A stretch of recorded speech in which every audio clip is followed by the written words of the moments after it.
Hi guys, welcome to episode 8 of QuaranTUBE with Dr. Z. Today we're going to be completing our personal narratives because as you saw in Schoology, your personal narratives are due on Friday. So I assigned it on Wednesday, but I'm giving you 2 days to finish writing it, editing it, and turning it in by Friday. So I thought I'd do a video on just the complete outline of it in case you were stuck or I noticed that some of you, as you're turning in your assignments, the writing portion was a little bit scattered, and so I wanted to kind of bring us all back together and look at a complete outline of the essay you'll be turning in by Friday.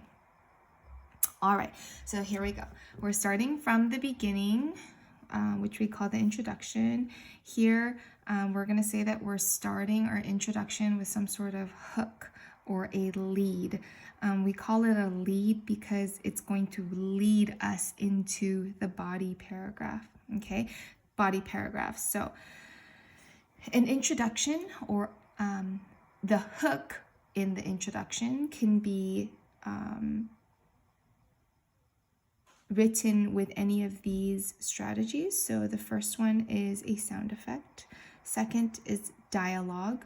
Third is the description of some sort of setting. Or fourth, a building it, so starting it off as if it was a flashback. So I'm going to give you examples for each one. So let's say your story takes place in the morning. So something that you can start off with is like a sound effect of like an alarm clock, right? And so that is kind of a recognizable sound effect that most people will be able to relate to. And so if you start off that way, your readers might think, oh, okay, yeah, I get it. Like this person is being woken up by an alarm. Something is going to happen today. Secondly, dialogue. In a narrative, in a personal narrative story, we always want to hear lots of voices, right? We want to be able to hear the different characters. What do they sound like? What kinds of words do they use? What kinds of tones do they use? And this dialogue can even be with yourself, right? So I know I'm not just the only one who talks to myself like in my mind, right? Like I'll say things to myself, like even as I'm at work, I might think like, oh, am I doing this right? Or, okay, maybe I shouldn't say this right now. Oh, I'm going to save this conversation for later, right? We have those thoughts in our own mind, and to use those as dialogue is completely fine as well, because this is a personal narrative, right? And so anytime you're going through a personal experience, you might be having self-talk, and that could be used as dialogue as well, right? So as an example, with that same story, like instead of using an alarm sound, you can, in quotes, have your dad be waking you up, right? Like, Anaya, hurry up and get up because we're gonna be late, right? So we can have one of the characters speak up as the first line of a story. The third, description of a setting, right? Anytime we're reading a good storybook, we can kind of imagine what the setting is like because the author uses their 5 senses to describe where they're at so that people can imagine themselves in that same place. So we're going to use that same example of it being morning and something happening in the morning, right? So if I'm describing the setting, I can say, I slowly opened my eyes and I could see the sun pouring through the window because my curtain was slightly open, but that one ray of sunshine brightened up my entire room, but almost blinded me, right? So now as a reader, you can kind of relate to that as well. Like how many of you have woken up in the morning and you felt like the sun was blinding you, or like, the littlest bit of your curtain was open, but it was just like way too bright just because of that little piece of curtain being open. Okay, so being able to describe a scene that people might be familiar with or they can relate to could be a good way to hook your audience.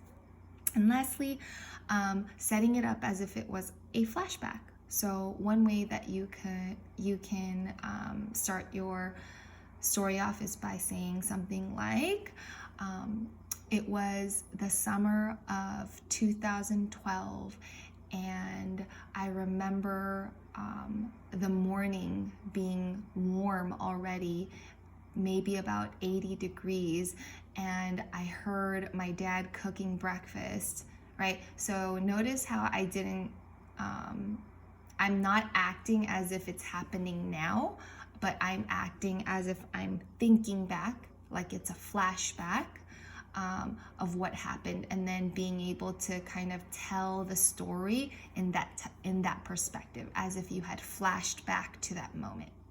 Okay, so those are examples of hooks so that you can lead into the body paragraph. So after you write that hook, then you're gonna talk about moments before the main event, right? Because we don't want to go from a hook and then straight into the main event, right?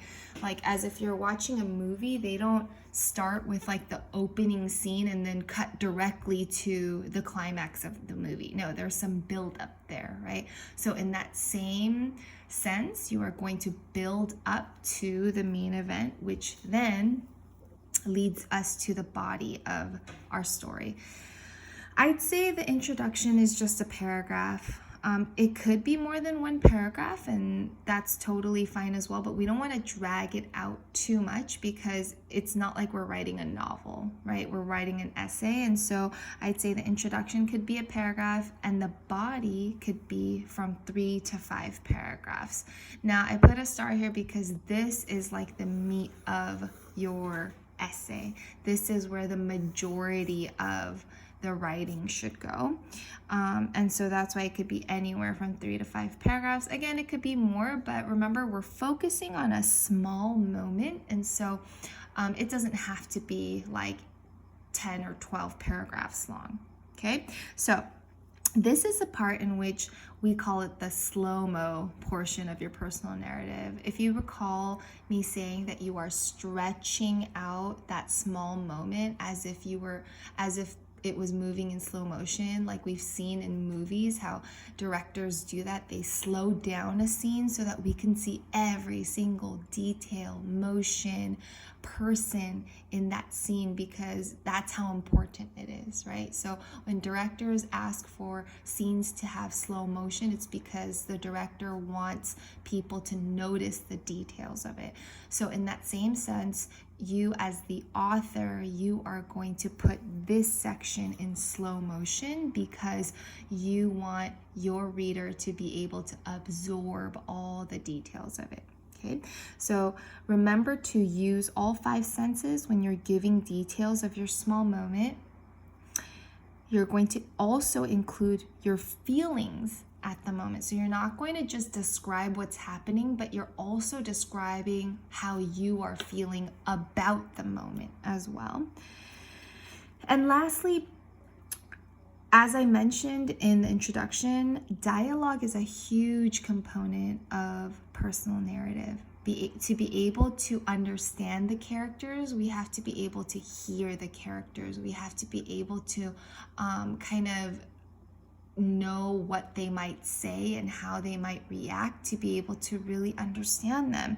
And so them meaning any character in your story, but of course mainly yourself, which is even dialogue with yourself, okay, which is what we mentioned before, all that self-talk that everyone has moment in any given moment. And so these are the 3 things that I want you to focus on, using all 5 senses, including feelings and dialogue as well.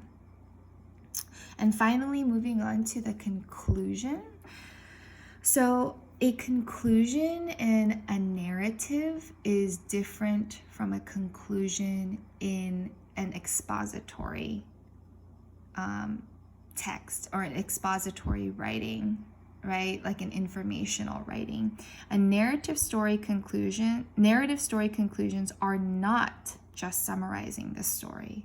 So sometimes when you're writing an expository text, You might be summarizing all the information that you gathered, all the research that you did in order to prove a point or in order to explain a concept, but a narrative is different because it's a story. And so you're not just summarizing the story, but you are, so I said it is not summarizing the story, but it is about lessons that you've learned from the experience, realizations that you've had, changes to your ideas. Like, how has your experience, this experience up here, changed your ideas or changed your life? How has it affected you or have affected others? So if it's something that you did, how did that affect others? Okay. And so it's not to say that you cannot summarize the things that happened, because you can, right? However, I said it's not just summarizing the story, but it is also including things right here. Okay, and finally, I want to talk about the idea of a satisfying ending. When a reader is done reading your work, your reader should be able to clearly understand why you chose to write about your small moment.